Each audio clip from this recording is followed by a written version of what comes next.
Subscribe করুন কীর্তনিয়া study সেন্টারকে বাংলায় অঙ্কের সমাধান করার জন্য। এই কোশ্চেনটা এএলপি পিবিএস এর এসেছিল। তো কোশ্চেনটার অ্যান্সার তো দাগানোই আছে, তো কোশ্চেনটা কীভাবে করতে হবে সলভ সেটা আমরা দেখাবো। বলেছে গত বছর একটি স্কুলে 610 জন ছেলে ছিল, এই বছর সংখ্যাটি 20% কমেছে। যদি এই বছর স্কুলে মেয়েদের সংখ্যা মোট ছেলের সংখ্যার 175% হয়, তাহলে স্কুলে কতজন মেয়ে আছে? কোশ্চেনটা কিন্তু লক্ষ্য করতে হবে, এই বছর আর এই বছর বলেছে। তাহলে প্রথমে ছিল 610 জন বয়েজ, যখন 20% কমে যাচ্ছে তখন নিশ্চয়ই 80% থাকছে, তাহলে বাকি 80% থাকলো 80/100, আবার কেটে দিলাম 8কে 8, 6 8 48।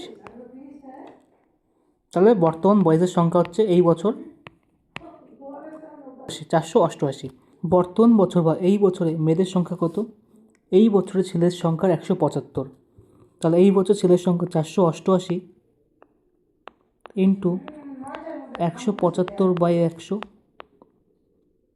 কাটাকুটি করলে কত হচ্ছে দেখো, 7 25 175, 4 25 100, 4 দিয়ে এটাকে কাটলে 4 বরং 48, 4 দুগুণে 8, তাহলে 7 ইন্টু 122 কত হচ্ছে? 7 দুগুণে 14, 4 হাতে 1, 7 বরং 84, একে 85। এটা আমাদের অ্যান্সার, মেয়েদের সংখ্যা। মিললো আমাদের অ্যান্সারটা। তাহলে বুঝতে পারলে কী বলেছে, কীভাবে করতে হবে।